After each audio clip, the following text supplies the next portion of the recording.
ตอนนี้เขากำลังสิเดินทางออกจากตุ้นหยวนมาหาบ้านเมืองลั่นจูเนาะกำลังจะขึ้นรถไฟเนาะการขึ้นรถไฟก็มีมาเบิ่งมีห้องอันนั้นเบอร์ห้องเนาะอันนี้มันก็สิมีอยู่ห้องหนึงก็สิมีอยู่4เตียงเนาะคือมันน่าทานสิได้เห็นมี4เตียงแต่ว่าพอตอนไปรถไฟก็ขี่นิ่มหลายรถไฟตรงนี้นี่แม่นขี่เร่งสูงสุดประมาณถามคนจีนว่าประมาณ120กิโลเมตรต่อชั่วโมงเนาะมันเป็นรถไฟความเร็วสูงเนาะแต่ว่าเราใช้เวลาประมาณเสียทริปนี้ประมาณ10ชั่วโมงนอนอยู่รถไฟเนาะตรงรถไฟก็มีห้านขายเหล้าขายเบียร์เนาะแต่ว่าก็อย่างราคาก็สูงเลยหน่อยนึงเนาะแต่ว่าแนะนำให้กินไวน์ดีกว่าเนาะประมาณไวน์ท้องถิ่นก็สิประมาณ12หยวนเนาะประมาณ6-70 พันเนาะแล้วก็โอเคอยู่เพื่อค่าเวลา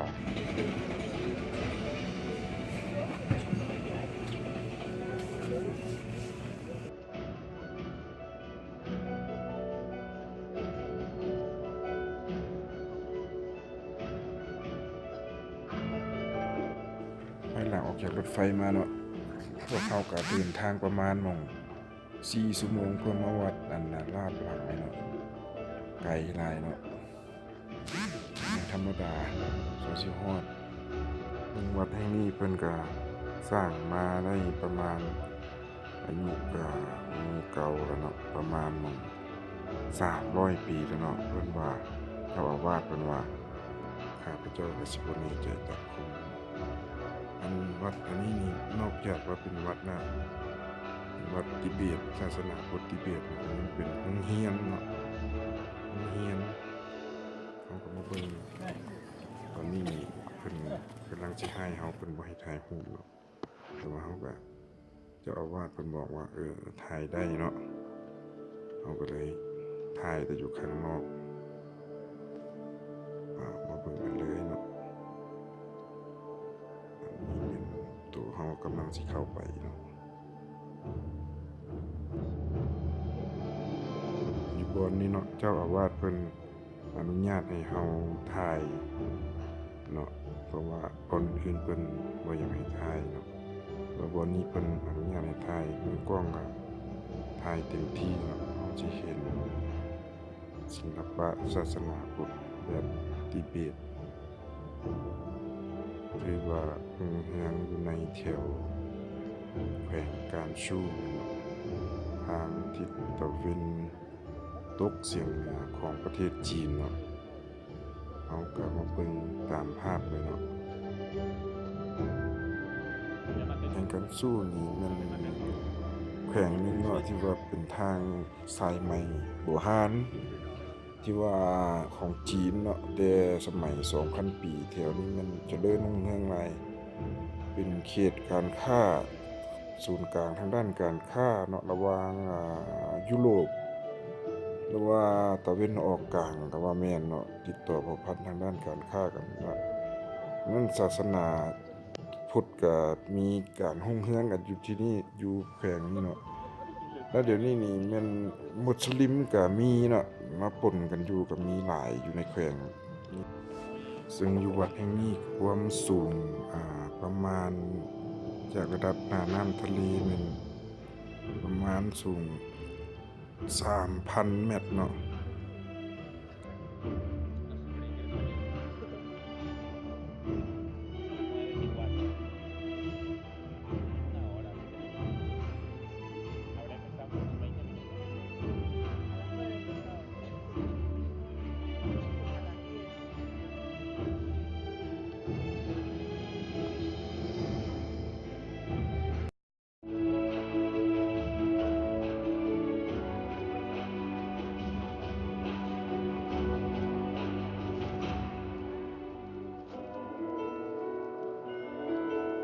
ตอนนี้เรากำลังสิเข้าไปเพิ่งอีกกุฏิหนึ่งเนาะอย่างไปเนาะสิเห็นผู้คน นักท่องเที่ยวเด้เนาะส่วนหลายก็สิแม่นผู้แสวงบุญเขาก็บ่ปรากฏว่ามื้อนี้ก็บ่เห็นหลายปานใดเนาะ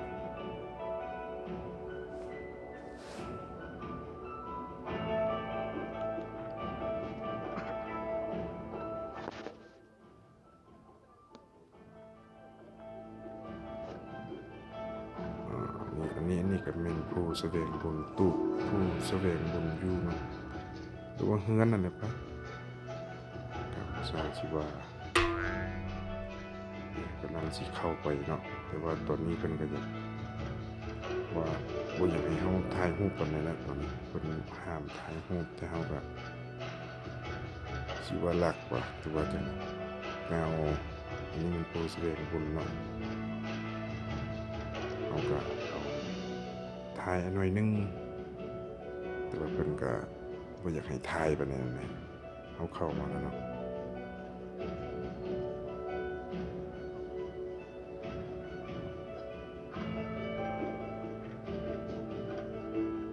ตอนนี้ก็บ่ได้พากเนาะตอนอยู่ในสิมเพิ่นเนาะเพราะว่าเพิ่นบ่ให้ถ่ายเฮาก็ขอเพิ่นหน่อยนึงจิบแปลว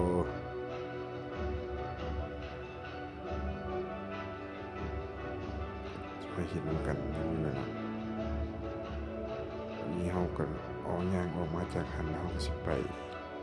อีกบ่อนหนึ่งบ่อนสิว่าบ่อนบูชาบ่หรือว่าบ่อนอันเพิ่นเทศนั่นแหละเนาะเดี๋ยวจังหน่อยเฮากำลังสิเข้าไปอีกกุฏิหนึ่งของเพิ่นเนาะแต่ว่ากุฏิเนาะเฮาก็เลยถ่ายหน่อยๆเพราะว่าเพิ่นบ่อยากให้ถ่ายปานใดเนาะว่ากุฏินี่เป็นไม้เพิ่นเนาะพื้นยางเข้าไปนี่ก็เป็นไม้แล้วก็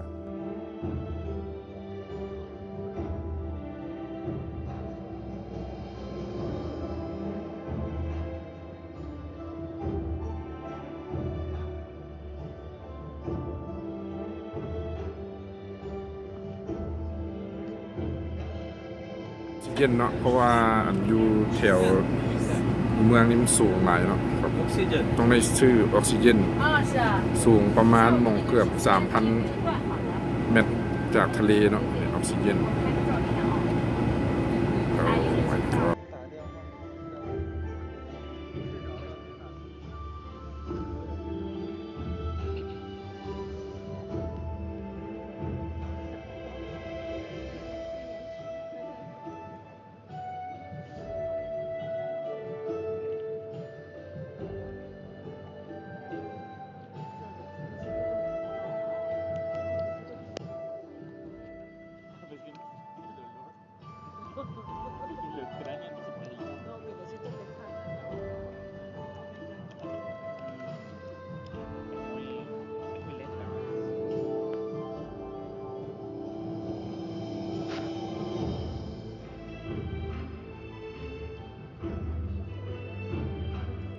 เดี๋ยวเราจะมาขี่รถเมล์นอนเนาะไป